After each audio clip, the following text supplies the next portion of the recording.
Price lord. ದೇವರ ಅತಿ ಪರಿಶುದ್ಧ ನಾಮಕ್ಕೆ ಸ್ತೋತ್ರವಾಗಲಿ. ಮತ್ತೊಂದು ದಿನವನ್ನು ಕಾಣುವಂತೆ ದೇವರು ನಮಗೆ ಸಹಾಯ ಮಾಡಿದ್ದಕ್ಕಾಗಿ ಸ್ತೋತ್ರ. ಆತನು ಮಾಡಿದ ಎಲ್ಲ ಉಪಕಾರಗಳಿಗಾಗಿ, ಎಲ್ಲ ಆಶೀರ್ವಾದಗಳಿಗಾಗಿ ದೇವರಿಗೆ ಸ್ತೋತ್ರವನ್ನು, ಮಹಿಮೆಯನ್ನು ಸಲ್ಲಿಸ್ತೇನೆ. ಇಂದಿನ ವೇದ ಅಧ್ಯಯನಕ್ಕಾಗಿ ಒಂದು ವಾಕ್ಯವನ್ನು ಓದಿಕೊಳ್ಳೋಣ. ಇಬ್ರಿಯ ಪತ್ರಿಕೆ 10ನೇ ಅಧ್ಯಾಯ 36ನೇ ವಾಕ್ಯ. ದೇವರ ಚಿತ್ತವನ್ನು ನೆರವೇರಿಸಿ ವಾಗ್ದಾನದ ಫಲವನ್ನು ಹೊಂದಬೇಕಾದರೆ ನಿಮಗೆ ತಾಳ್ಮೆ ಬೇಕು. ಅಪೊಸ್ತಲನಾದ ಪೌಲನು ಈ ಪತ್ರಿಕೆಯನ್ನು ಬರೀತಾನೆ. ಇದರಲ್ಲಿ ಪೌಲ ಬರೆದಿದ್ದಾನೆ ಎಂಬುದಾಗಿ ಇನ್ಫಾರ್ಮೇಷನ್ ಇಲ್ಲದೇ ಇದ್ದರೂ ಸಹ ಇದರಲ್ಲಿರುವಂತಹ ವಿಷಯಗಳ ಆಧಾರದಲ್ಲಿ ಇದನ್ನು ಪೌಲನೇ ಬರೆದಿದ್ದಾನೆ ಎಂಬುದಾಗಿ ಹೆಚ್ಚು ಪಂಡಿತರು ಅಭಿಪ್ರಾಯ ಪಡ್ತಾರೆ. ಹಾಗೆ ಪೌಲನಿಲ್ಲಿ ಅಲ್ಲಿರುವಂತಹ ಇಬ್ರಿಯ ವಿಶ್ವಾಸಿಗಳಿಗೆ ಬರಿತಾ ಇರುವಂಥ ಸಮಯದಲ್ಲಿ ಹೇಳ್ತಾನೆ, ನೀವು ತಾಳ್ಮೆಯುಳ್ಳವರಾಗಿರಬೇಕು. ದೇವರ ಚಿತ್ತವನ್ನು ನೆರವೇರಿಸಿ ವಾಗ್ದಾನದ ಫಲವನ್ನು ಹೊಂದಬೇಕಾದ್ರೆ, ದೇವರು ವಾಗ್ದಾನ ಮಾಡಿದಂತಹ ವ್ಯಕ್ತಿ ಆ ವಾಗ್ದಾನದ ಫಲವನ್ನು ಹೊಂದಬೇಕಾದ್ರೆ ನಿಮಗೆ ತಾಳ್ಮೆ ಬೇಕು. ಯಾಕೆಂದರೆ ಇಬ್ರಿಯ ವಿಶ್ವಾಸಿಗಳು ಯೇಸು ಸ್ವಾಮಿಯನ್ನು ನಂಬಿದ ನಂತರ ಅನೇಕ ಕಷ್ಟಗಳನ್ನು, ನಿಂದೆಗಳನ್ನು, ಸಂಕಟಗಳನ್ನು ಅನುಭವಿಸಿದರು. ಅದರ 32ನೇ ವಾಕ್ಯದಿಂದ ಹೀಗಿರಲಾಗಿ ನೀವು ಜ್ಞಾನ ಪ್ರಕಾಶದಲ್ಲಿ ಸೇರಿ ಕಷ್ಟಾನುಭವವೆಂಬ ಬಲು ಹೋರಾಟವನ್ನು ಸಹಿಸಿಕೊಂಡ ಇಂದಿನ ದಿನಗಳನ್ನು ನೆನಪಿಗೆ ತಂದುಕೊಳ್ಳಿರಿ. ಇಂದಿನ ದಿನಗಳಲ್ಲಿ ಬಹಳ ಹೋರಾಟ ಅನುಭವಿಸಿದ್ದಾರೆ. ಕೆಲವು ಸಾರಿ ನೀವು ನಿಂದೆಗಳನ್ನು, ಸಂಕಟಗಳನ್ನು ಅನುಭವಿಸಿ ಹಾಸ್ಯಕ್ಕೆ ಗುರಿಯಾದಿರಿ. ಹಾಸ್ಯಕ್ಕೆ ಗುರಿಯಾದರು. ನಿಂದೆ, ಸಂಕಟ, ವೇದನೆ, ಕಷ್ಟ ಎಲ್ಲ ಅನುಭವಿಸ್ತಾ ಇದ್ದಾರೆ.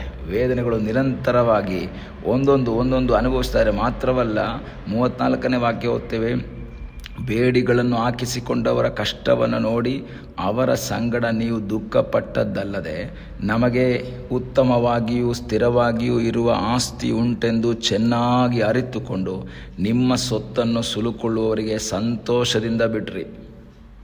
ಆಸ್ತಿ ಸುಲುಕೊಳ್ಳೋದಕ್ಕಾಗಿ ಬಂದಿದ್ದಾರೆ. ಯೇಸುಸ್ವಾಮಿ ನಂಬಿದ್ರಿಂದ, ಆರಾಧನೆ ಮಾಡ್ತಾ ಇರೋದ್ರಿಂದ ಆಸ್ತಿ ಅಪಹರಣ ಮಾಡುವುದಕ್ಕಾಗಿ, ಸುಲುಕೊಳ್ಳುವುದಕ್ಕಾಗಿ ಬಂದವ್ರಿಗೆ ನಾನು ಕೊಡಲ್ಲ ಅಂತೇಳಿ ಜಗಳ ಮಾಡೋಕ್ಕೆ ನಿಲ್ಲಿಲ್ಲ. ಸಂತೋಷವಾಗಿ ನಮಗೆ ಪರಲೋಕದಲ್ಲಿ ಆಸ್ತಿ ಇದೆ, ಪರಲೋಕದಲ್ಲಿ ನಮಗೆ ಉತ್ತಮವಾಗಿಯೂ ಸ್ಥಿರವಾಗಿಯೂ ಇರೋ ಆಸ್ತಿ ಇದೆ ಅಂತ ತಿಳ್ಕೊಂಡು ಈ ಲೋಕದ ಆಸ್ತಿ, ಮನೆ ಎಲ್ಲವನ್ನೂ ಸಹ, ಜಮೀನನ್ನೆಲ್ಲ ಇವರು ಬಿಟ್ಬಿಟ್ರು ಯೇಸು ಸ್ವಾಮಿಗೋಸ್ಕರವಾಗಿ. ಇವತ್ತು ನನ್ನನ್ನು ಕೇಳುವಂತಹ ದೇವರ ಮಗುವೆ, ಯೇಸುವಿಗೋಸ್ಕರ ನೀನೇನಾದರೂ ಕಳ್ಕೊಂಡಿದ್ರೆ, ಯೇಸುವನ್ನು ನಂಬಿದ್ರಿಂದ ನಿನಗೆ ಸಿಗಬೇಕಾದಂಥ ಆಸ್ತಿನೋ, ಅಥವಾ ನಿನಗೆ ಸಿಗಬೇಕಾದ ಹಣ, ಅಥವಾ ನಿನಗೆ ಸಿಗಬೇಕಾದ ಸ್ಥಾನ, ಮಾನ ನಿನಗೆ ನಷ್ಟವಾಗಿದ್ದರೆ ನಿರಾಶೆ ಪಡಬೇಡ. ದೇವರು ನಿನಗೆ ಉನ್ನತವಾದ ಸ್ಥಾನವನ್ನು ಕೊಡುವುದಕ್ಕೆ ಶಕ್ತನಾಗಿದ್ದಾನೆ. ಪ್ರಾರಂಭದ ಶತಮಾನದಲ್ಲಿ ಈ ರೀತಿಯ ಸಮಸ್ಯೆಗಳ ಮೂಲಕ ಅವರು ಹಾದು ಹೋಗ್ತಾ ಇದ್ರು. ವೇದನೆಗಳ ಮೂಲಕ ಹಾದು ಹೋಗ್ತಾ ಇದ್ರು. ಇಕ್ಕಟ್ಟಿನ ಮೂಲಕ ಅವರು ಹಾದು ಹೋಗ್ತಾ ಇದ್ರು. ಅದ್ಭುತವನ್ನು ಹೊಂದುವುದಕ್ಕಾಗಿ ಅವರು ದೇವರಿಂದ ಕಾಯ್ತಾ ಇದ್ರು. 35ನೇ ವಾಕ್ಯದಲ್ಲಿ ಓದ್ತೀವಿ, ನಿಮ್ಮ ಧೈರ್ಯವನ್ನು ಬಿಟ್ಟು ಬಿಡಬೇಡ್ರಿ, ಅದಕ್ಕೆ ಮಹಾ ಪ್ರತಿಫಲ ಉಂಟು. ಈ ದಿವಸದಲ್ಲಿ ದೇವರ ಸನ್ನಿಧಾನದಲ್ಲಿ ನಿಮ್ಮ ಧೈರ್ಯವನ್ನು ಕಳ್ಕೋಬೇಡಿ. ಮುಂದೆ ಸಾಗುವಾಗ ಬರುವಂತಹ ಕಷ್ಟಗಳು, ವೇದನೆಗಳು, ಸಂಕಟಗಳ ಮಧ್ಯದಲ್ಲಿ ಸಹಾಯ ಮಾಡುವುದಕ್ಕೆ ಶಕ್ತನಾದ ಒಬ್ಬ ದೇವರಿದ್ದಾನೆ. ಅದ್ಭುತವನ್ನು ಮಾಡುವಂತಹ ಸರ್ವಶಕ್ತನಾದ ಒಬ್ಬ ದೇವರಿರೋದ್ರಿಂದ ಆ ದೇವರಲ್ಲಿ ನಾವು ಆಶ್ರಯಿಸಬೇಕು. ದೇವರ ಮುಖವನ್ನು ನೋಡಬೇಕು. ಅದ್ಭುತವನ್ನು ಮಾಡುವ ಸರ್ವಶಕ್ತನಾದ ದೇವರು ನಮಗಾಗಿ ಜೀವಿಸ್ತಾ ಇದ್ದಾನೆ. ಆದ್ದರಿಂದ ಪೌಲ ಹೇಳ್ತಾನೆ, ದೇವರ ಚಿತ್ತವನ್ನು ನೆರವೇರಿಸಿ ವಾಗ್ದಾನದ ಫಲವನ್ನು ಹೊಂದಬೇಕಾದರೆ ನಿಮಗೆ ತಾಳ್ಮೆ ಬೇಕು. ಪ್ರಿಯ ದೇವರ ಮಕ್ಕಳೇ, ತಾಳ್ಮೆಯಿಂದ ಮುಂದೆ ಸಾಗುವಂತಹ ಒಂದು ಅನುಭವ ನಮ್ಮ ಜೀವಿತದಲ್ಲಿ ಉಂಟಾಗಬೇಕೆಂಬುದಾಗಿ ದೇವರು ಇಷ್ಟಪಡ್ತಾನೆ. ತಾಳ್ಮೆಯಿಂದ ಕಾಯ್ತಾ ಇದ್ದರೆ ನಮಗೊಂದು ಫಲ ಸಿಕ್ಕೇ ಸಿಗತ್ತೆ. ಯಾಕೆ? ಮುಂದಿನ ವಾಕ್ಯ ಹೇಳುತ್ತೆ, ಬರುವಾತನು ಇನ್ನು ಸ್ವಲ್ಪ ಕಾಲದಲ್ಲಿ ಬರುತ್ತಾನೆ, ಆತನು ತಡ ಮಾಡೋದಿಲ್ಲ. ನಿನ್ನ ಜೀವಿತದ ವೇದನೆಯಲ್ಲಿ, ನಿನ್ನ ಜೀವಿತದ ದುಃಖದಲ್ಲಿ, ನಿರಾಶೆಯಲ್ಲಿ ನಿನ್ನ ಸಂಗಡ ಯಾರೂ ಇಲ್ಲ. ನಿನ್ನ ಜೊತೆ ನಿಲ್ತಾರೆ ಅಂತ ಹೇಳಿದವರೆಲ್ಲರೂ ನಿನ್ನಿಂದ ದೂರ ಆಗಿದ್ದಾರೆ. ಆದರೂ ನಿರಾಶೆ ಪಡಬೇಡ. ನಿನ್ನನ್ನು ನೋಡುವಂತಹ ಒಬ್ಬ ದೇವರಿದ್ದಾನೆ. ನಿನಗೆ ಸಹಾಯ ಮಾಡುವಂತಹ ಸರ್ವಶಕ್ತನಾದ ಒಬ್ಬ ದೇವರಿದ್ದಾನೆ. ಆ ದೇವರಲ್ಲಿ ನೀನು ಆಶ್ರಯಿಸು. ಆ ದೇವರ ಮುಖವನ್ನು ನೋಡು. ನಿನಗಾಗಿ ಅದ್ಭುತವನ್ನು ಮಾಡುವಂತಹ ಸರ್ವಶಕ್ತನಾದ ಒಬ್ಬ ದೇವರಿದ್ದಾನೆ. ನಿನ್ನ ಜೀವಿತದಲ್ಲಿ ಬರುವಂತಹ ವೇದನೆಗಳ ಮಧ್ಯದಲ್ಲಿ ತಾಳ್ಮೆ ಇರಬೇಕು.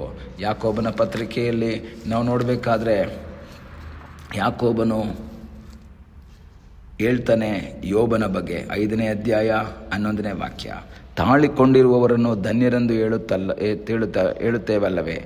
ನೀವು ಯೋಬನಲ್ಲಿದ್ದ ತಾಳ್ಮೆಯ ವಿಷಯವಾಗಿ ಕೇಳಿ, ಕರ್ತನು ಅವನಿಗೆ ಅಂತ್ಯದಲ್ಲಿ ಮಾಡಿದ್ದನ್ನು ನೋಡಿ, ಕರ್ತನು ಕರುಣಾಸಾಗರನು ದಯಾಳುವೂ ಆಗಿದ್ದಾನೆಂದು ತಿಳಿದಿದ್ದೀರಷ್ಟೇ. ಯೋಬನಲ್ಲಿದ್ದ ತಾಳ್ಮೆಯ ಬಗ್ಗೆ ಯಾಕೋಬ ಬರೀತಾನೆ. ಅವನು ತಾಳ್ಮೆಯಿಂದ ಕಾಯ್ತಾ ಇದ್ದಾನೆ. ಅವನ ಜೀವಿತದಲ್ಲಿ ವೇದನೆ ಇದೆ, ಕಷ್ಟ ಇದೆ, ಸಮಸ್ಯೆ ಇದೆ, ವಿರೋಧಗಳಿವೆ, ಎಲ್ಲವನ್ನ ನಷ್ಟ ಮಾಡ್ಕೊಂಡಿದ್ದಾನೆ. ಎಲ್ಲ ಕಳ್ಕೊಂಡಂತಹ ಯೋಬನಲ್ಲಿ ದೇವರ ಮೇಲಿರುವಂಥ ನಿರೀಕ್ಷೆ ಕಡಿಮೆ ಆಗಲಿಲ್ಲ. ಅವನು ಕಾಯ್ತಾನೇ ಇದ್ದ, ಅವನು ತಾಳ್ಮೆಯಿಂದ ಕಾಯ್ತಾ ಇದ್ದ. ಈ ಹಗಲಿನ ಸಮಯದಲ್ಲಿ ನನ್ನನ್ನು ಕೇಳುವಂತಹ ಪ್ರಿಯ ದೇವರ ಮಕ್ಕಳೇ, ನಿನ್ನ ಜೀವಿತದಲ್ಲಿ ನೀನು ಅನುಭವಿಸುವಂತಹ ವೇದನೆ, ಕಷ್ಟ, ದುಃಖ, ನಿರಾಶೆ, ಕಣ್ಣೀರು ಎಲ್ಲದಕ್ಕೊಂದು ಪರಿಹಾರ ಇದೆ. ತಾಳ್ಮೆಯಿಂದ ನೀನು ಕಾಯಿ. ನಿನಗಾಗಿ ಇಳಿದು ಬರುವಂಥ ಒಬ್ಬ ದೇವರಿದ್ದಾನೆ. ನಿನಗಾಗಿ ಅದ್ಭುತ ಮಾಡುವಂತಹ ಸರ್ವಶಕ್ತನಾದ ದೇವರಿದ್ದಾನೆ. ನಿನ್ನ ಧೈರ್ಯವನ್ನು ಬಿಟ್ಕೊಡ್ಬೇಡ. ನಿನ್ನ ಧೈರ್ಯವನ್ನು ಬಿಡಬೇಡ. ನಿನ್ನ ದೇವರ ಮುಖವನ್ನು ನೋಡು. ದೇವರಲ್ಲಿ ಆಶ್ರಯಿಸು. ಅದ್ಭುತವನ್ನು ಮಾಡುವ ಸರ್ವಶಕ್ತನಾದ ಒಬ್ಬ ದೇವರು ನಿನಗಾಗಿ ಜೀವಿಸ್ತಾ ಇದ್ದಾನೆ. ಆ ವಾಗ್ದಾನದ ಫಲವನ್ನು ನೀನು ಹೊಂದಬೇಕು ಅಂದರೆ ನಿನ್ನ ಜೀವಿತದಲ್ಲಿ ತಾಳ್ಮೆ ಬೇಕು. ತಾಳ್ಮೆಯಿಂದಿರುವಂಥ ದೇವರು ಸಹಾಯ ಮಾಡಲಿ. ಕಣ್ಣುಗಳನ್ನ ಮುಚ್ಚೋಣ, ಪ್ರಾರ್ಥನೆ ಮಾಡೋಣ. ನಮ್ಮನ್ನು ಬಹಳವಾಗಿ ಪ್ರೀತಿ ಮಾಡುವ ಪರಲೋಕದ ತಂದೆಯಾದ ದೇವರೇ, ಈ ಸಮಯಕ್ಕಾಗಿ ಸ್ತೋತ್ರ. ಮತ್ತೊಂದು ಆವರ್ತಿ ನಿನ್ನ ಸನ್ನಿಧಾನದಲ್ಲಿ ನಮ್ಮನ್ನು ನಾವು ಸಮರ್ಪಿಸ್ತೇವೆ. ನೀನು ಮಾಡಿದ ಎಲ್ಲ ಉಪಕಾರಗಳಿಗಾಗಿ, ಎಲ್ಲ ಆಶೀರ್ವಾದಗಳಿಗಾಗಿ ನಿನಗೆ ಸ್ತೋತ್ರ.